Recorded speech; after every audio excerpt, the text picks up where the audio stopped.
I guess I didn't swag enough. Stupid fruity pebble chain. We bag enough. I guess I didn't swag enough. Stupid fruity pebble chain. We bag enough. Poppin' tan model BC couldn't brag enough. Poppin' tan model BC couldn't brag enough. Poppin' tan model BC couldn't brag enough. Poppin' tan model BC couldn't brag enough. I guess I didn't swag enough. Stupid fruity pebble chain. And welcome once again to another episode of the Horizon Roundtable. I am Bob McDonald, and joining me is my co-host Jim Sarro. Hey Bob, I am remote on location today. I'm at the Brown County jail. I had to bail Doug Gottlieb out after he committed some Horizon on Horizon crime this week. Oh, and he wasn't the only one. We'll talk about that a little later. He was actually the second offender. We'll talk. I don't think we talked about the first offender last week, but we sure are this week. Jim, you can find on Twitter at Horizon. Sorry, Jim.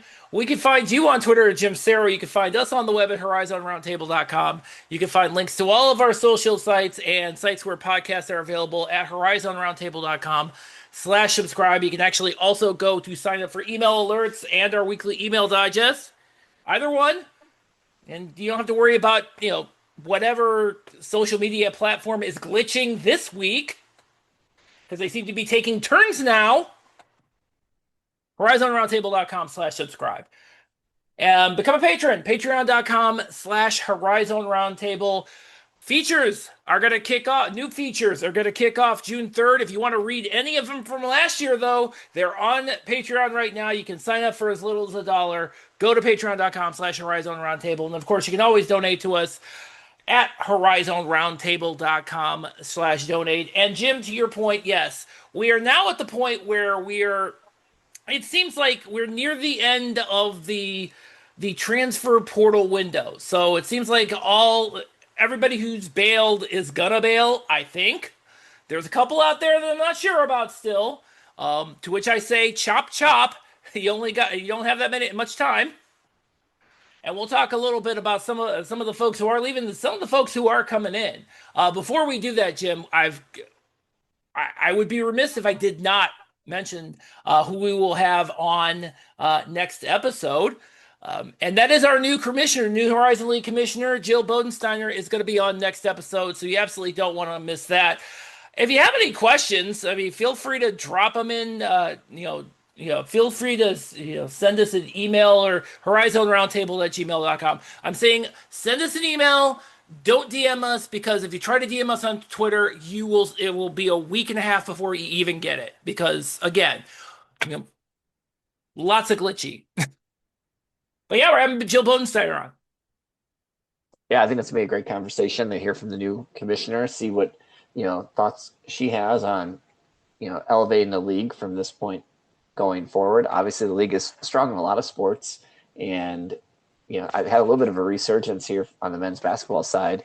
It wasn't that long ago that, we're routinely seeing 15 and even the 16 seed play-in game. And now we're at a point where the men's basketball side is giving people, a run for their money in the first round. And I'll be curious to see how she wants to help elevate the league to get better seeding. So that'll be a good conversation. Everybody should tune into that one.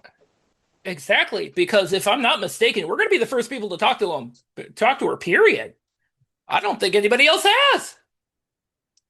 She's also not checking her DMs. That's because she doesn't have any.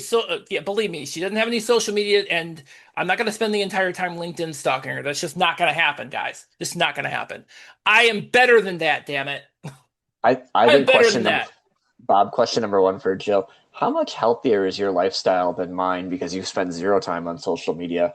And do you have any recommendations for how I should quit? Should I ease off of it or go cold turkey?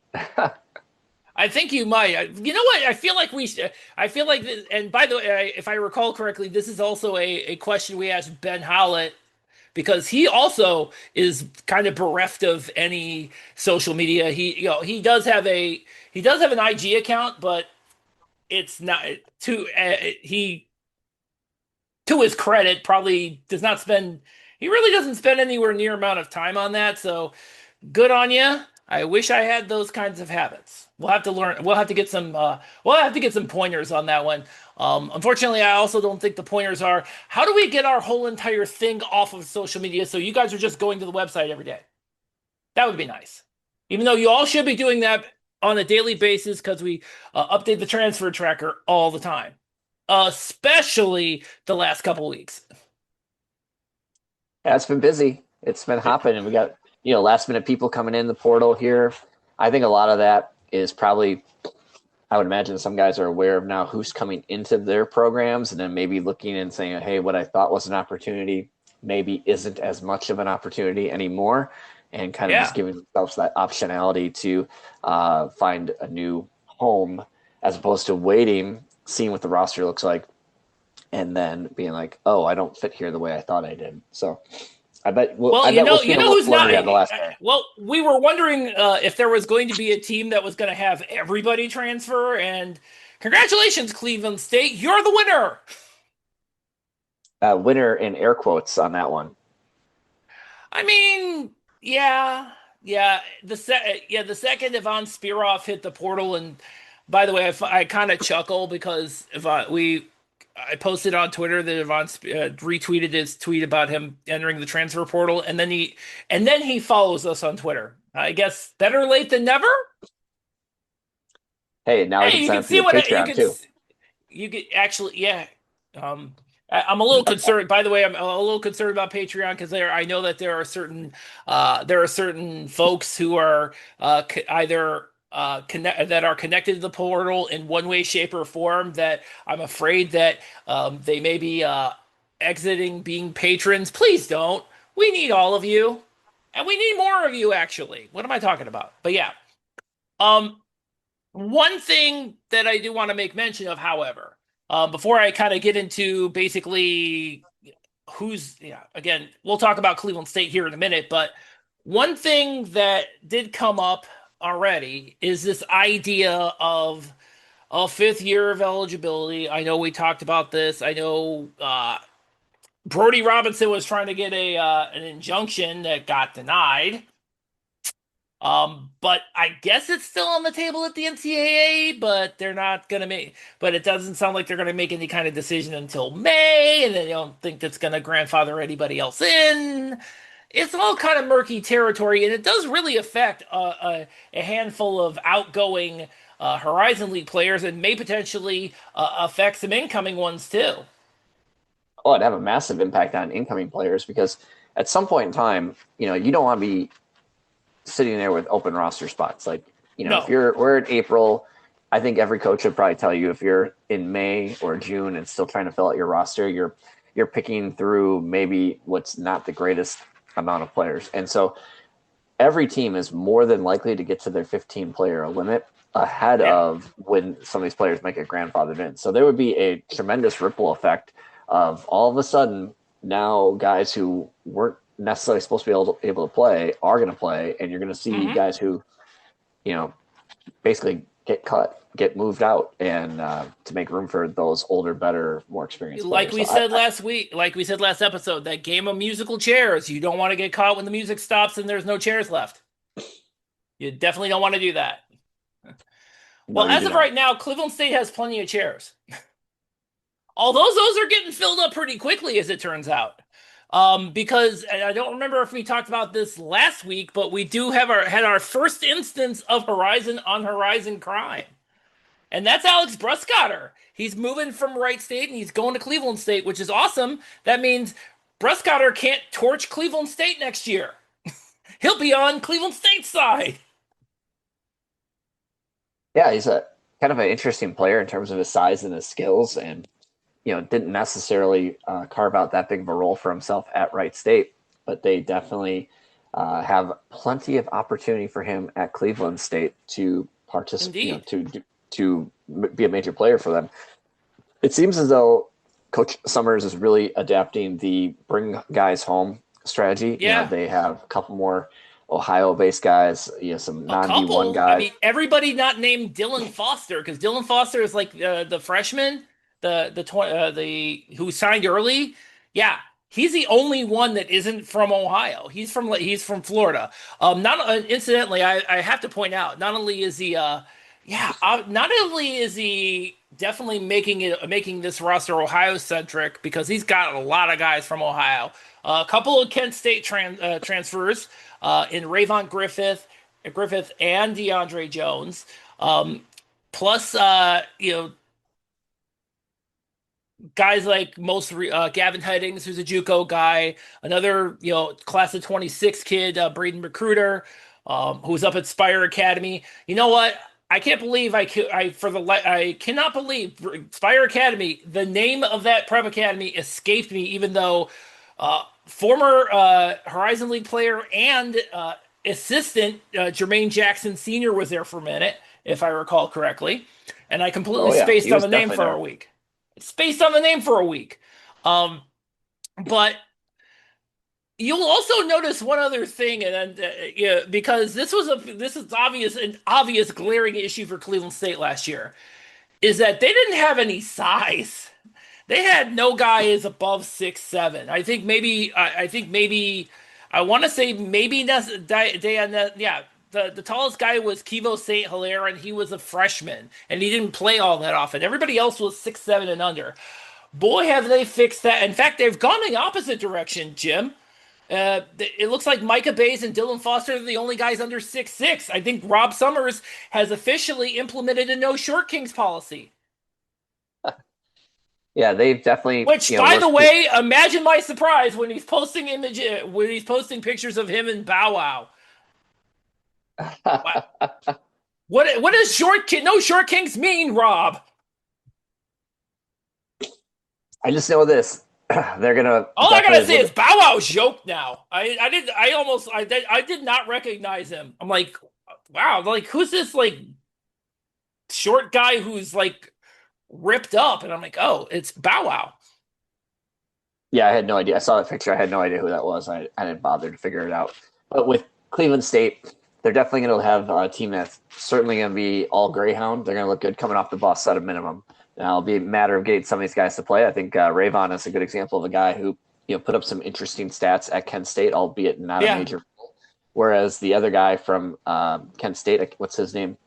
DeAndre Jones. DeAndre Jones. He didn't have as much in terms of statistical production where you could look and say, okay, well, here's what he can do, and now we have to figure out how to get him more opportunities doing it. Whereas Rayvon was a really good statistical rebounder at a minimum, and decent scorer in limited minutes. So I think Yeah.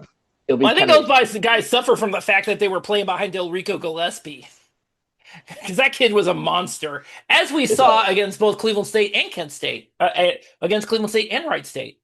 Is that the guy who's like Monster. 290 pounds and 6'7"? Something like that. Yeah, he was like, so yeah, that guy. Definitely that guy. Yeah. But yeah, it seems, but you are correct. You are correct. And I feel like this is kind of the direction that Rob Summers is going this time.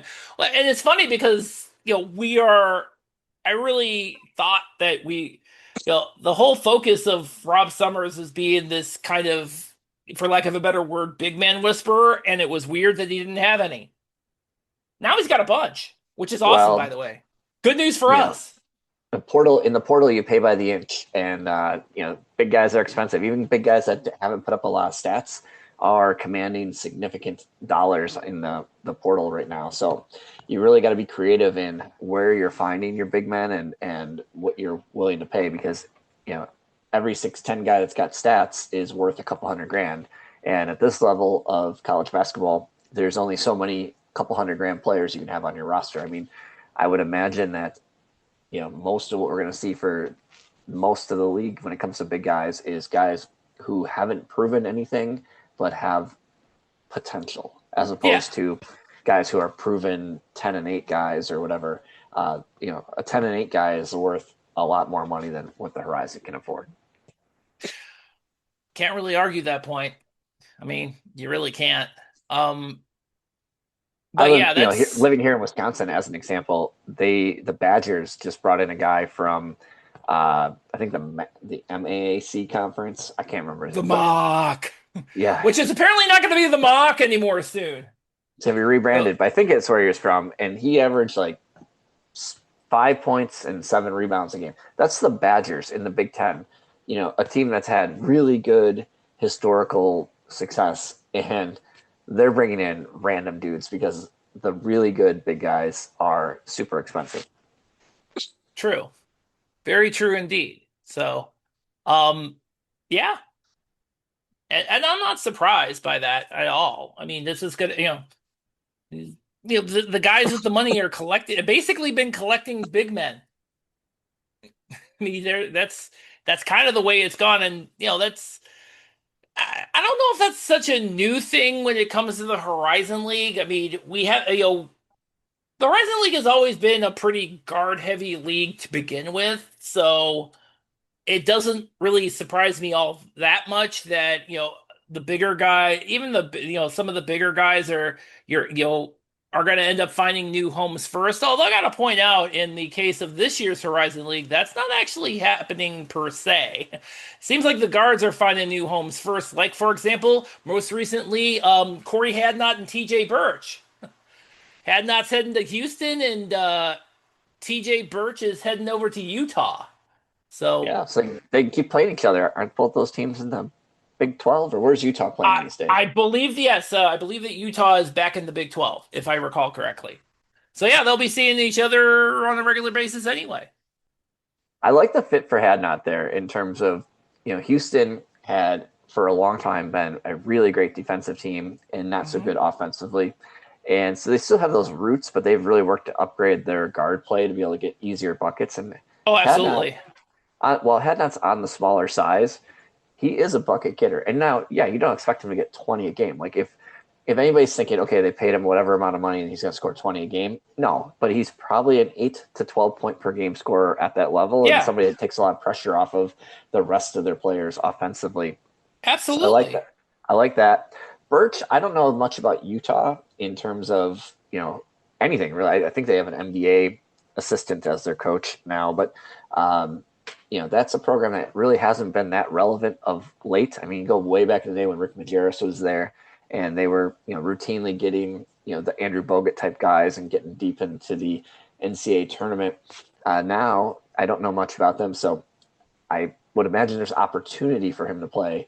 Whether or not, they're going to be a good team, I couldn't tell you. Well, that is true. Well, I mean, it's probably more of a foregone that Houston is going to be good next year. Not so much Utah, but we'll see. But we could delve into this a little more if this were the Big 12 roundtable, which it is not. So let's talk about the other instance of Horizon on Horizon crime there, Jim, and Green Bay. Yeah, I love it. When you think about what they need, they lost a player to the portal in CJ O'Hara, who had a very Yeah, good year for them, very efficient indeed. year. Didn't take a lot of threes, so he Hmm. heard his shooting percentage. He was, over a 50% shooter in league play, scored 15 a game, decent rebounder, decent defender, and he's going to get a fair amount of money in the portal more than likely.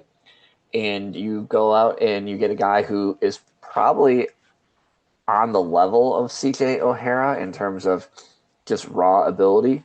In Yeah, Jackson Edwards, who is a double-digit scorer, actually had more rebounds per game, a really good defensive player, and really extremely athletic. And of course, to stick with my silliness from in the past, he's an Arby's player. He's on 5 for 5 now, but that there's a reason he keeps ending up at really good schools. I mean, this is a yeah. guy who he out of high school went to Murray State, came back home, went to Valpo in the Missouri Valley, ended up over at St. Bonaventures. Like he's gotten to go to some pretty good programs. Now, granted, you could say maybe he worked his way down the list here with IU Indy and Green Bay in comparison to where he played to start with.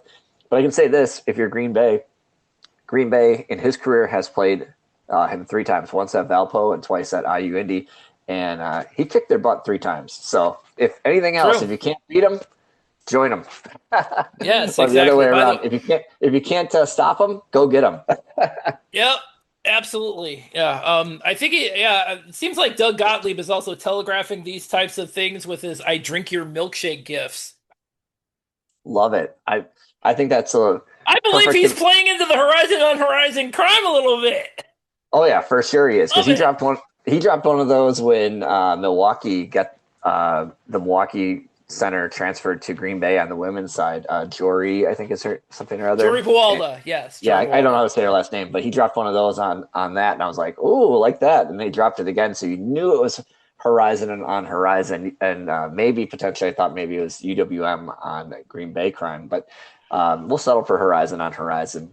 But ultimately, I think it's Yeah, a really good fit on both sides because if you're Jackson Edwards, you can look at the Phoenix and say, "Hey, not will they have a role for me? There's definitely a oh role yeah, for him." absolutely. Absolutely. And What yeah, I'm interested in seeing with Jackson Edwards is how he is going to transition away from the system because all last season he was playing in the system with Ben Howlett. I want to see how that transition's going to take place. We could probably have seen that with Kyler D'Agostino, but I mean he went to Ohio. He's a MAC guy now, so this ain't the MAC roundtable. yeah. I personally think that while everybody wants tons of freedom to do things, I think players become better when they have more structure at this level, right? Like if you let everything be free flowing and a little bit more wide open, guys are going to take shots that they can't make. At the end of the Yeah, day, if they could make some of the highest degree of difficulty shots that players take, they wouldn't be in this yeah. league. That's just where Correct. the league is at. So I think that for a guy like Jackson Edwards, it will actually help him to play with Green Bay and what was one of the most efficient offenses in the country last year. Certainly one of the most efficient offenses in the Horizon League. And I think that that will help a guy like that because his physical tools are off the chart. He, Yeah. you know, he can get up and dunk. He's a Oh yeah, reasonable 3 point. we've seen him do it all. We saw him do it all season at IU Indy. And to your point, I think his game definitely translates pretty well. And I think I don't want to say he's an upgrade to CJ O'Hara, but he definitely has the potential to succeed what CJ O'Hara was doing in Doug Gottlieb's rotation for sure. Yeah, and you think about okay, the difference between CJ O'Hara statistically and Jackson Edwards last year is very little. I mean, very Yeah. little. And you think about the price point of which CJ O'Hara can command as an all league player Hmm. and, as a sophomore. I think that, dollar for dollar, this is going to be a good fit for Green Bay. And that's an important Yeah. part of the equation. Like, hey, did I have to spend my whole break my bank to get a double digit scorer who can get me 6 rebounds a game?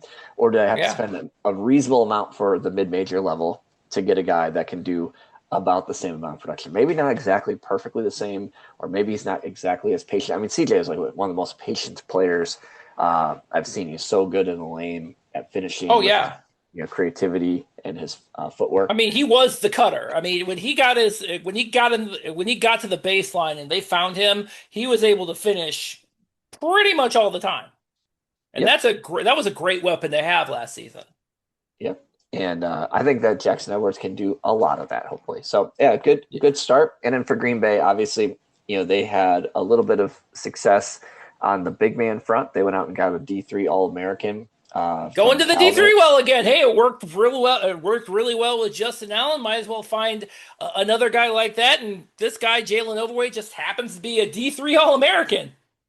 Yeah, and I'm not a big proponent of all D3 will translate. Like I personally think, like the difference between the Horizon League and say the Big Ten, we'll call it Yeah. 2 inches. Every player is about 2 inches bigger in the Big Ten across the Yeah. positions, and when you play, they're able to impose that will. Or every player has 2 inches more vertical, or they've got a wingspan that's another inch longer, or whatever, and they're able to impose that physical will over time. So the vast majority of D3, if you've got a 6'6" center scoring 20 and 10, that's probably not going to translate very well to the D1 level because there aren't very many 6'6" centers in the Horizon League. However, this guy's 6'10", 250, Yep. and Yep. has great footwork, great hands, and can stretch the court a little bit at a reasonable rate with his 3-point shooting. I think that it's going to translate at a reasonable level for Overway as compared to, and when you think about like, okay, they had tremendous success with Justin Allen. And I can remember my friend group that I talk Green Bay basketball with all the time. When they sent the link of Justin Allen's highlights to me, I was like, that's a double digit score on the horizon, like no doubt, Yeah, because he was 6'4". He was a 6'4" guard. That was a guy that never should have been in D3, but he was a 6'4" guard with pretty good handles and again good finishing footwork. And so you could say, hey, it's not a 6'1" shooting guard going to have to figure it out. It's a guy who's already the right size. And so I think overweight is going to translate at some level. I don't expect him to be 20-10, but could you expect 12-6 or 12-5? I think so. sure. And I feel like, and again, I feel like a guy like that definitely, given his size, I think that definitely takes again some pressure uh, off of Marcus Hall. So he's not constantly playing out of position given, his own size. And I feel like and I feel like that's kind of I feel like, at the very least, I feel like Overway's role would be maybe maybe kind of at the level of Ramel Bethea without maybe the blocking part of it. A guy who obviously a guy who's been playing basketball a lot longer. So that Yeah, I think that would be kind of my floor right there, and yeah, that's a pretty good floor to have because when you saw Bethea last year, especially near the end, he was definitely figuring it out, and I feel like this guy has already gotten used to the college game, having played played 3 years. He had to actually sit a year out, so he's been through he's pretty well versed in this, and so I feel like that's kind of the floor for him. And I think that's, like I said, that's a pretty good floor, yeah. And I think especially for when you got a Green guy like Hall who's already in the mix. And I'd say for Green Bay, 2 years ago when they had their 4-win season, Hall was playing totally opposition as a 6'6", 200-pound center, and he couldn't rebound, and the team couldn't win. And that's not to blame Marcus Hall. It's just like that's not the place to use him. I know people talk about small ball. He's not a small ball five. Then this year they had a lot of games where they played Caden Wilkins, who's like 6'6", 220. Wasn't necessarily the most vertically gifted athlete. He could space the court a little bit, but ultimately, he wasn't always the most consistent rebounder and defensive player. With Overway, now you have a guy who's 6'10", can space the court and also finish in the post.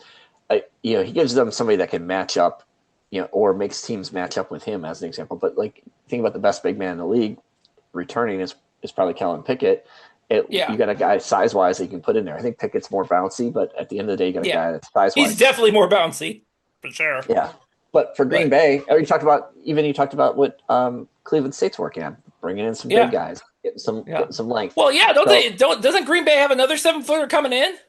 The JUCO guy, they, Stevich, yeah, probably. they do, but I've not seen them confirm his signing anywhere. So I don't know. And we have yet to And he didn't hear have a of whether great. or not we have yet to hear if Cheechich is going to be back or not. Like I said, windows closing, chop chop, guys. Yeah, I think for those guys like Mahalio, whatever his name is, Steve. Like I haven't seen them confirm him. He didn't have a great JUCO year. I think he only averaged like 5-2. So I'm not sure Mhm. if he's coming or not. Cheech hasn't left. I think it'd be good in terms of if he can stay because now he has a guy like Overway to go against some practice. And, Yeah, Matawan has skills. So this would be a really good way for him to develop his skills going against a player like Overway. But Green Bay, I think, needs a little bit smaller, now bouncier big man to go with that. So when they go to their small ball lineup, they need a 6'8" guy with a little more hops, like what Ramel was. But Ramel didn't have a lot of ball skill necessarily, or at yeah. least they didn't trust him in that regard. It seemed like because they always kind of had him in the dunker spot as opposed to on the perimeter. But and I don't know if this guy's going to come to Green Bay or not, but a Jeremy Lorenz, who's from the greater Green Bay area, played at Wofford and DePaul. That's the kind of guy Hmm. that they need to really round out what they're, building. Of course, a guy like Jeremy Lorenz probably commands a pretty good amount of money, so who knows if they can True. afford him. But that's what I think they need up front. But at least it was a big week for them. They had some junior college guys that have committed now. They've had a D3 guy. They have a couple other guys that haven't. I think I figured out who they are based on deep internet researching, but I can't say for sure because nobody's confirmed it for me. But I think things are heading in the right direction for the Phoenix this offseason. But Yeah. you compare that with some of the other teams in the league, and like I haven't seen a ton of guys yet commit to some of the other schools that have big holes. You think about Yeah. both schools in Indiana. We haven't seen a lot of activity for Oakland yet. We haven't Nope. seen a lot for. We've seen a lot at Northern Illinois, but they've really kind of gone with the D2 route. Well, yes, and also Northern Illinois, from what I understand, is also going through a completely new roster for Mac or Zach. Although, to your point, they did actually they do have a D1 transfer coming in finally. Jack Doherty from Illinois Yeah, and State. They finally got one of those guys. Jack's got good length, good shooter. You can run action for him where he can come off the screens and hit some difficult threes. I don't know how good of a defensive player he is or rebounder, but like he's a good spacing piece on the court. So, and Yeah. For Matt, who on our podcast said it was important to recruit Wisconsin. Well, one of the ways that you tell kids in Wisconsin that you're a place for Wisconsin kids is to go get Wisconsin kids, right? Yeah. Like it's not. I don't want to say that beggars can't be choosers because I don't think that they're beggars. But at the end of the day, like you might take a few guys that maybe aren't starters for you, but can play and start building that momentum in Wisconsin. And there's two for Wisconsin high school players. There's two other really good Wisconsin high school players in the portal right now that could be mid-major level guys. One is Aaron Womack. He was at Syracuse, although he wasn't really recruited by anybody else at that level. He redshirted. He'll be a freshman.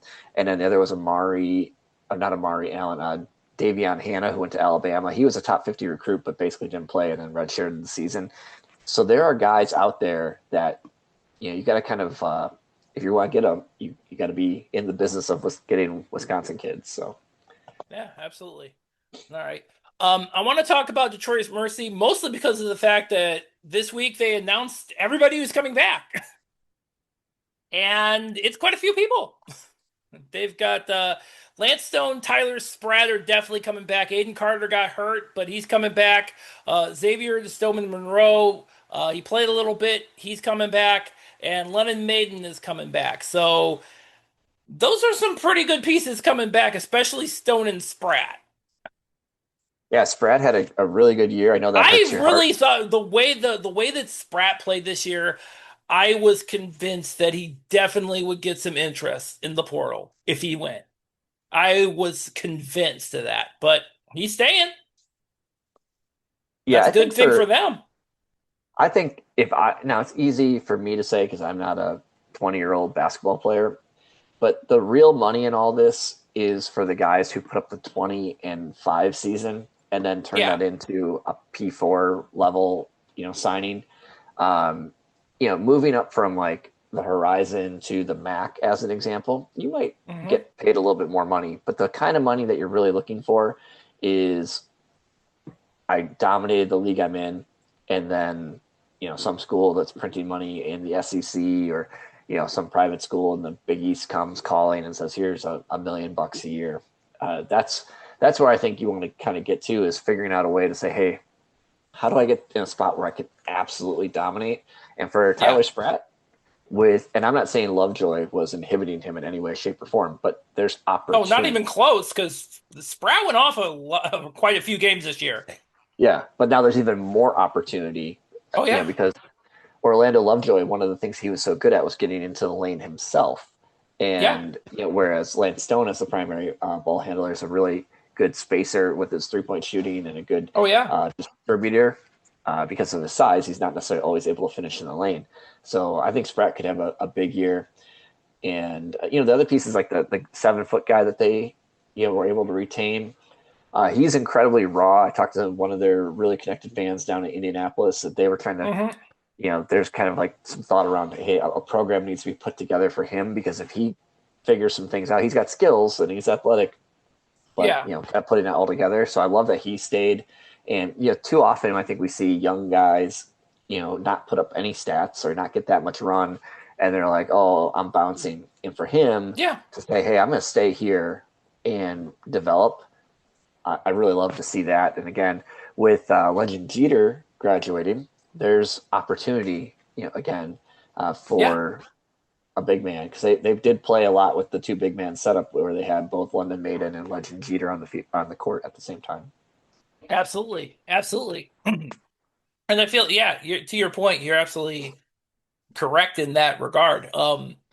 And yeah, to your point, yeah, these guys who are freshmen, given another year, and yeah, probably going to be finding another. I mean, there's going to be opportunities out there for them, like basically every sophomore on this year's Detroit Mercy team has already done, because all of them gone, all of them left.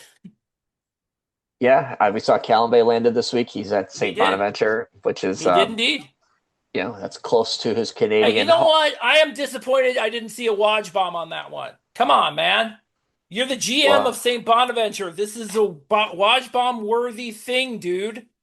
yeah, well, apparently the bomb in St. Bonaventure's is him blowing up their entire program. But again, we're not the A10 podcast,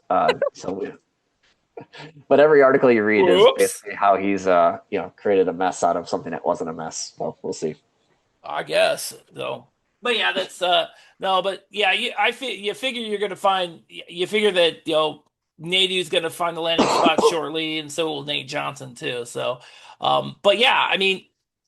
And so between Green, I feel like between as of right now between Green Bay and Detroit Mercy, I feel like these are the two teams as of right now are that are probably that are pretty well positioned already pretty well positioned or the best positioned teams going into the summer going into the summer workouts, especially when you have both of them have a really good core that are going to be that know the system, that know everything that's going on, and can take the new guys through their paces, which is Yeah, huge, which is going to be huge on both ends.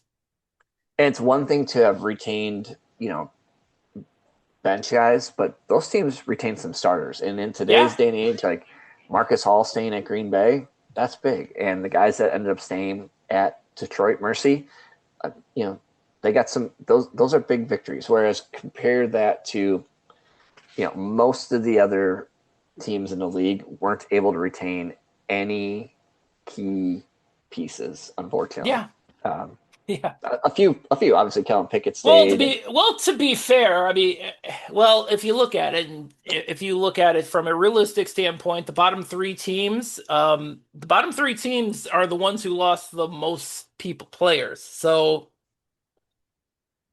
obviously, those rosters didn't work out this past season. So clearly the idea was, uh, you know, the guys needed to find something, everybody needed to find something else, find something new. And that's really what happened. You're seeing it with Cleveland State. They've got 8 new guys coming in. Um, you see that with Youngstown State. They only got one guy coming in, but they are definitely they're already starting to announce guys. Um, they got yeah, I would say they had an active week in terms of getting They did commitment. indeed, yeah, because they got the JUCO player Jamar Livingston, Luka Lokmanchik. Hopefully, I'm getting that right, but I'm saying it with enough confidence that it is right. He actually committed as a freshman, as a class 26 guy. He has officially signed, and then I want to say he is the VMI transfer, Linus Holmstrom. Hopefully, he's coming over. Um, so they're slowly but surely putting things together around Jaden Haynes is the only guy left from last season.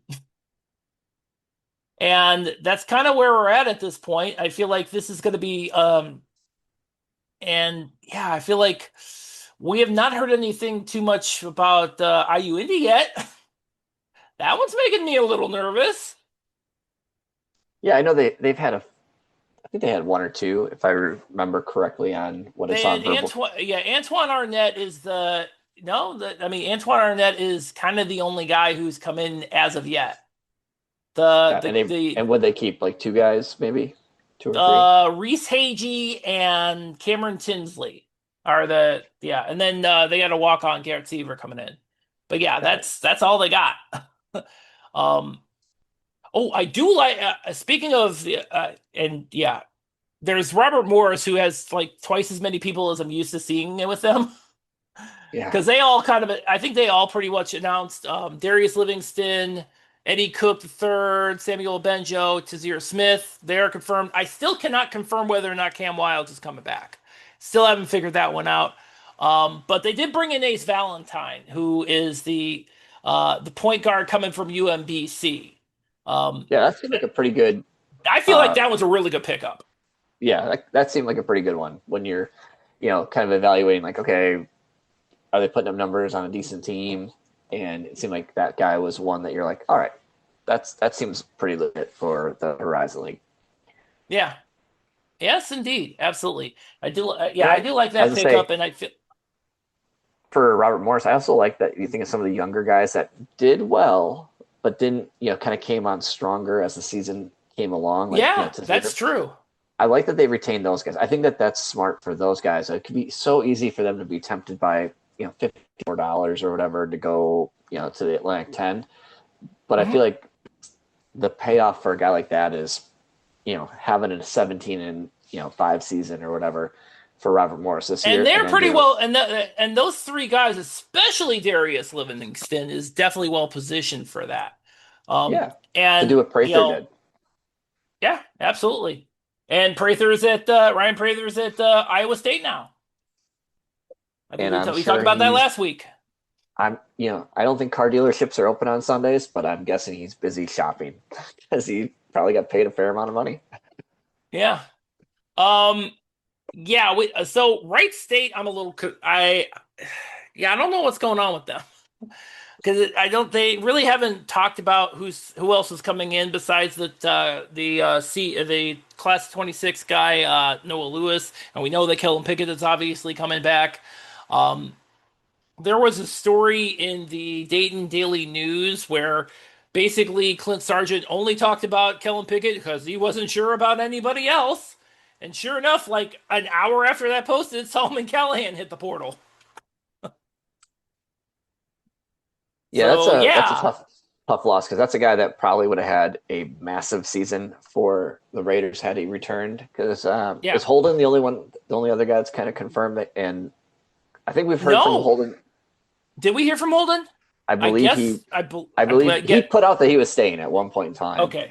Okay. and then we haven't heard from the Canadian guy yet. That We was have at not heard Seattle. from Dominic Pangonis Yes. yet, and PJ Douglas was a red shirt, and he doesn't sound like he's going anywhere. But again, guys, the window is closing. Might want to hurry up. By the way, I should point out the fact that this past Wednesday was the start of the spring signing period, so all the whatever incoming freshmen are, I'm sure that those signings are going to start trickling in sooner rather than later. I hope. Um, and oh, and by the way, Northern Kentucky still no players in the portal, still, and it doesn't look like it. And they got a new guy. They actually just got a guy from Niagara, Will Short. Um, Yeah, New they're Zealand. He saw the role that Cale Robinson um, had. Said, "I'll take some of that." I will. Is he okay? So is he Australian? Is he is he a New Zealander or is he Australian? I, it seems to me he's Australian. Somebody's Fine. got to have to. Okay. Oh Via wait, the I'm sorry. same part of the world. I'm sorry. He went to school in New Zealand, Auckland Grammar School. So I guess technically he's a New Zealander. I know Cale Robinson actually had something up on him the other day about that. So yeah, we'll have to Yeah, figure that one out at a certain point in time. But yeah, that's what happened. yeah, a But little he's bit definitely different coming to player. Northern Kentucky. I would say he's a little bit different player in that, like when you think about Cale Robinson was more of a stretch player, could shoot the three, top of the key three, the trail three was big for him. Um, Will Short, I don't think had that many 3-point attempts at Niagara. But Well, yeah. he started there and he definitely, had some stats. Niagara is one of those programs when you look at them, they lost basically any guy that had stats hit the portal for them, from what I could tell. There's a guy that played for them, Justin Page, and Justin's from Illinois. And I've had my eye on Justin Page as a Horizon League player for a long time. I think he'd be a good Horizon League player Mhm. if you were to land, for one of our member Speaking of schools. Niagara, that's where Tay Blackshear from Youngstown State went. That's such a weird, like, Niagara is not having that much success. And granted, Youngstown didn't have a great season either, but I thought Tay Blackshear was a guy that Oh definitely could have yeah, been a solid player in this league had he stayed here. So I agree. I think he yeah, I was really hoping he would, but I mean, it is what it is, man. yeah, What you gonna do? he's taking over the jersey previously worn by Randy Tucker. So random guys that kind of played in the Horizon League and decided, you know what, I'll go play for a crappy MAC team instead. Soon to be not the conference formerly known as the MOC. You guys got to hurry up with that rebranding thing because we can only do this but for so long. Hey, Actually, you I know mean, what? We can do this all day, IUPUI every day. IUPUI, when they joined the league, I remember Commissioner Lacrone talking about how they were going to have some new branding, and it finally came out last year as that they were IU Indy, and of course then that triggered all the U of Indy, IU That Indy, is still going on a year after the fact, I might add. So, yeah. um, good luck. But IUPUI or IU Indy has been in this league so long that they literally have had one, two, three, four head coaches between the time that Commissioner Lacrone told us that some new branding was going to be coming and the time they actually got it. Yeah, amazing how that works, right? And they've had more coaches than the Browns. Lord, And they've had the same number of they've wins. had more coaches than the Browns have had quarterbacks. No, maybe not that many. At some point in Um, time, if we see IU Indy jerseys with electrical tape covering over up the name of previous players and then handwriting, oh, is people's that names why on it. you do know that they don't have their names on the back of the jersey, right? They've never had those. Maybe that's why. Maybe that's by design because they never See, did. it's like a rec team, a youth rec team. Okay, well, we got number 2 in a small, and we've got number 4 in a medium. What size are you? Number 4, you are. Ugh, yeah, I think that's kind of how it goes, guys. All right, I'm talking enough smack here. These are just jokes. They're not meant to be serious. I know. Well, I know, and what? There's like two IU Indy fans. They know. It's pretty bad when I can count the number of fans I know are actually listening on one hand. When And does they'd their be new the first, arena? and you know what? They will be the first to agree that, like, you know what? I don't, and again, not for lack of trying either, not for lack Yeah. of, then there's a level of hustle at IU Indy that um kind of isn't paying off at the moment.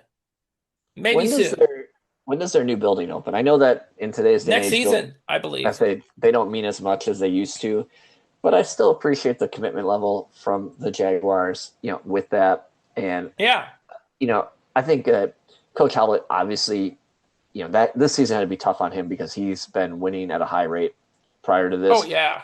That's a guy that I'm guessing hasn't slept very much since the season ended, is just working relentlessly. I wouldn't be surprised if they don't somehow end up pulling a few really nice players. I mean, the state of Indiana has tremendous amounts of Oh players yeah. available that are at this level, and you see some of the teams that they compete against. In terms of, like, think of Ball State. Ball State's been bringing in a lot of guys who are from outside the area, so Yeah. I think there's probably an opportunity for them to get some things right, and ultimately, though they need to have some level of working budgets. I don't really know what they're spending on players, and maybe that's why they haven't announced too many yet. But I wouldn't be surprised if IU Indy comes back with a much improved roster for next season. Kind of like, all right, we saw what it takes, and now we've got a guy who's working insanely hard and is incredibly motivated Oh to yeah. win, figuring that out. Milwaukee's another That one would that's be really helpful. kind of, I'd say Milwaukee's another one that's been struggling a little bit in the portal here. They Yeah. unfortunately lost Sekou Kona, who ended up going to San Diego. And I'm not saying that that's fishy, but San Diego hires J.R. Blunt, who's from Milwaukee, and then suddenly Sekou Kona hits the portal with a do not contact tag and ends up where J.R. Blunt is. I mean, that's kind of a, you know, Okay. in- interesting. I'm not saying it's totally fishy, but it's just kind of interesting. Verbal, And by the way, speaking of players on the roster, verbal commits is still messing me up because they still have Ned Renfree still listed as a player at Milwaukee, and he's an Australian rules football player, and he's not even in the United States, let alone at Milwaukee. Just yep, throwing that out there, guys. But I yeah, did see that. I was like, that is weird. that is Um, weird. but you see that the commit set was Milwaukee has received Amari Herford, Yeah. who's a high school player. They got another high school player out of the northern Chicago suburbs. So they Braylon have it. Walker. Yeah. I Yep. mean, they're So going a they have, little younger now. yeah. So it'll be interesting to see if they're able to, if the junior college route bears fruit for them, because they have had some tremendous junior college players in their program. They were able to keep Chandler Jackson, who's a junior college player. And I say Yes. that like, and I'm not, Oh, and again, Isaiah Dorsey is another JUCO. He's, yep. as far as I know, he's still hanging around. Well, and And Chandler, once again, and there is still the question of, is John Lovelace Jr. going to be back? There's still that question. Is he going to be yeah, back? I hope so. He was a tremendous player, and I'd love to see him have a great season. It's interesting for Chandler Jackson hasn't hit the portal, which is fantastic. His Yeah. junior college coach is now an assistant coach at Eastern Michigan. So, um, for whatever, but he didn't hit the portal and go there, so that's been great. But yeah, they've got a lot of spots to fill Oh, for the yeah. They for the definitely Panthers. do. I did not. Yeah. Of all the play, yeah, I mean, I thought they might, they were going to have a lot few more guys kind of try to give it a go this year, another year, but that obviously did not happen. Losing Stevie Elam and Josh Dixon hurts pretty bad. But those are really good players, and I'm not really surprised they landed where they landed. I mean, Yeah, Stevie but they Elam did. is at Miami, and Josh Dixon is Georgia Southern, so yeah, I just say, they already but found like spots. Miami, okay, they're coming off an undefeated regular season. I get the allure of that. I know Miami had more money to spend than the Horizon League had last year, so there's probably a financial component that was tough, to pass And you got up. to point. I should point out the fact that again, Josh Dixon he's from Georgia, so from a geographic standpoint, that probably makes more sense for him. And sometimes Geographically, it that's what makes happens. I'd say geographically that makes tons of sense. Opportunity wise or exposure wise, I wouldn't say he's necessarily playing for a better program in a better league than where he was. But that's one of those guys that he was a body language guy, and his body language had said to a lot of Milwaukee fans that he was ready to leave a while ago. So yeah, kind of interesting. Yes, indeed. Yes, indeed. So, um, do you have anything else? We pretty well covered everybody, I guess, more or less. I have a little funny story for you. Yeah. This has nothing to do with what we've talked about, but just kind of a funny thing. So last year, when the season ended, um, for Green Bay, they had a lot of outflow of players, and like basically they had, this time of the year, nobody left in Green Bay. And my understanding is that's relatively common in today's world of online classes and, just the way the, kids they're either they graduate or they're, you know, done playing for that school, and so they turn in their key card and they're gone. And they can take class from wherever they are, and they're working out and thinking about their next thing. And I juxtapose that with the institution that is Green Bay women's basketball. Yesterday, UW Green Bay had a commercial tie-in with the local arena football team, the The Green Bay Blizzard. Blizzard, Yeah, yes. and they did a one-time only the Green Bay Frozen Phoenix because UW Green Bay does not have football, and If so you they have did not seen any of those pictures and seen those sweet ass, jerseys and helmets, you gotta the go see helmets. those. I mean, the helmets made me long for some Pioneer football on campus at a minimum. But when I was at the game, I took my kids because they were interested in going to arena football. And anyway, in the row about 5 rows in front of me was the entirety of the 2025-2026 Green Bay women's basketball team, a team that's been decimated by graduation, not by the portal, but by graduation. Every single girl, eligibility exhausted, girls that didn't play a ton, but our state, they're all sitting there together having a good time. And I thought, man, that's the difference that I think some of sports are kind of missing right now, is that here's a team that was still a team as opposed to a collection of individuals functioning as a team. And of course, then you think about the success that they have. You go, well, no wonder they have a group of girls that actually really like each other.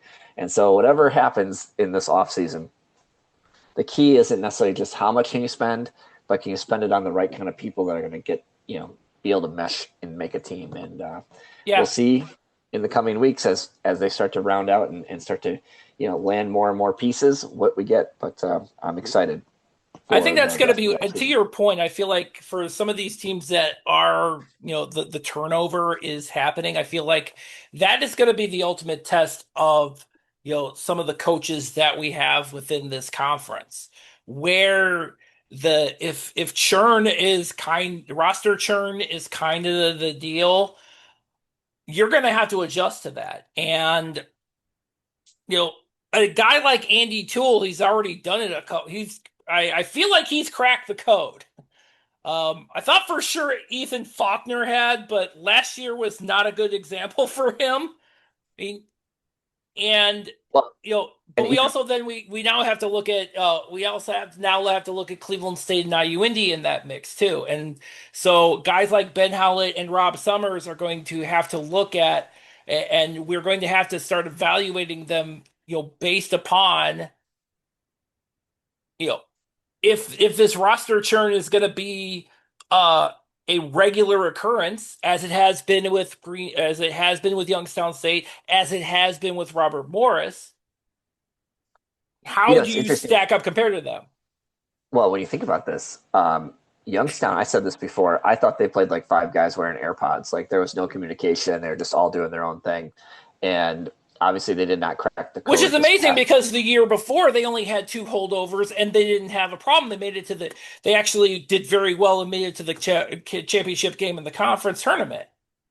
I Yeah. mean, which leads me to believe Well, that, sometimes these rosters don't these rosters that are turning over year don't what may be true what roster gels pretty well one year may not necessarily do that the next year. well, it'll also be interesting to see. I mean, and this is revisionist history, so it's just kind of an out loud for the podcast. But think about Robert Morris's season might look really different if Paul Corsaro doesn't get fired from IU Indy. the True. traje- the trajectory of that move and Deshaun Good going from IU Indy to Robert Morris, I mean, that had a massive implication in the horizon. I'm not saying that they wouldn't have been good at Robert Morris, but I mean, he was the player of the year, and they didn't have him Well, keep in until mind too, because remember that what would have think about not just Deshaun Good. Remember, Keenan Garner wasn't planning to go anywhere, and neither was Sean Craig, and both of them ended up in the MAC. And then you add in Micah Davis and Jackson Edwards; they were coming to IU Indy no matter who was the coach, yeah. because they had committed when Paul Corsaro was there, and they remained committed during the transition to Ben Howlett. So it's just one of those what could have been things, and what interesting things would have happened in that particular regards. But I guess we'll never know. No, we will not.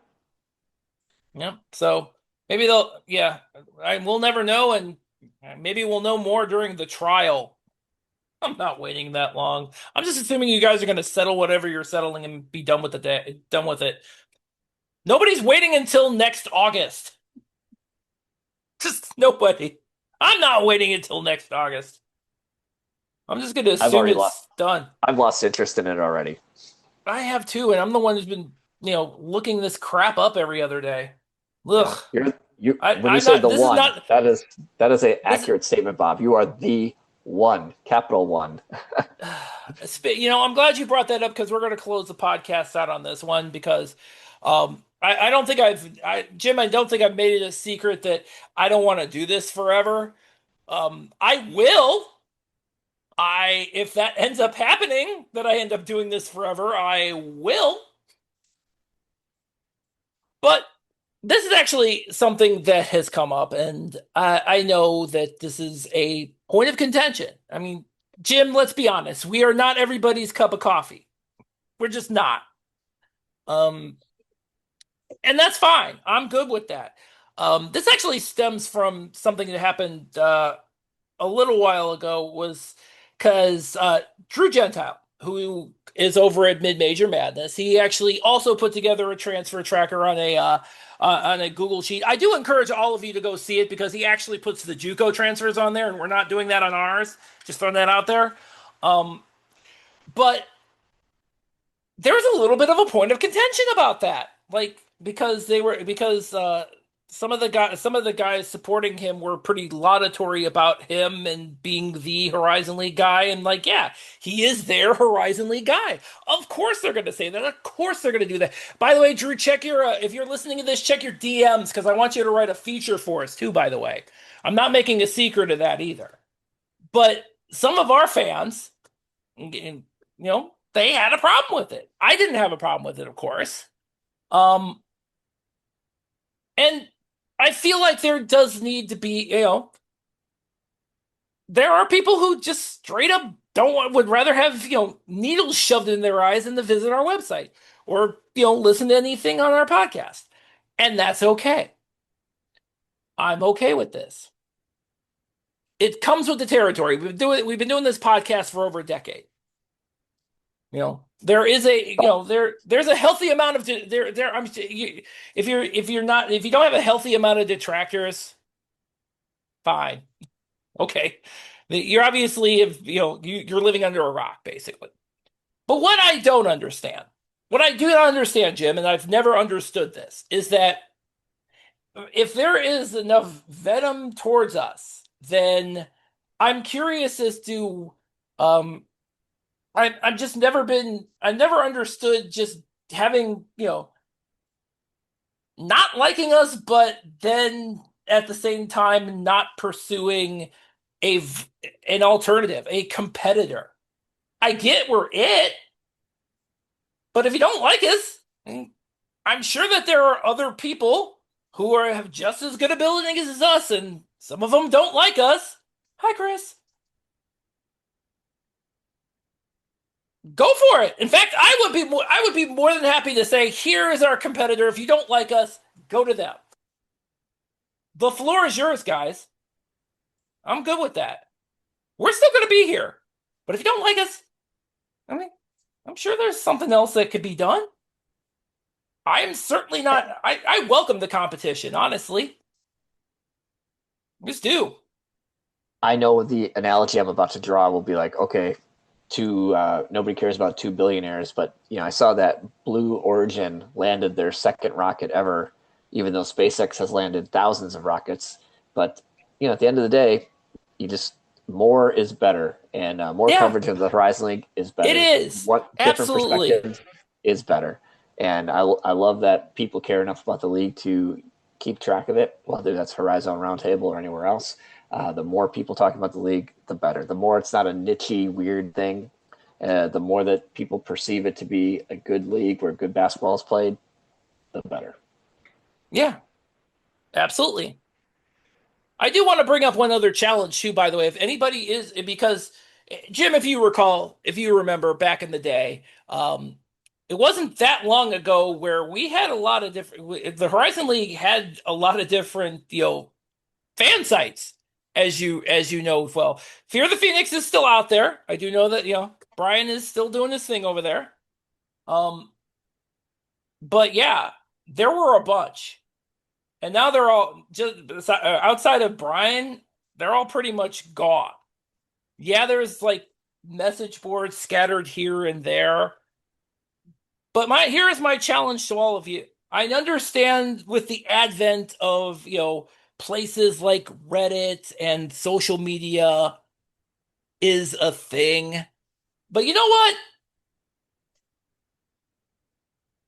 There is something to be said on having your own thing. As having to having to rent having to build your house on rented land. And it is in this regards where I invite you all to ask me Because I've got plenty of space to hope as many websites as humanly possible. If you guys want to put something together, I'd be more than happy to, set up the framework for you and let you guys go to town. The invitation is open. It always has been, it always will be. That's all I had. So I think So that's gonna. So I think Big I'll wrap 12 that up for roundtable, us. here we come. What's that now? I said Big 12 roundtable, here we come.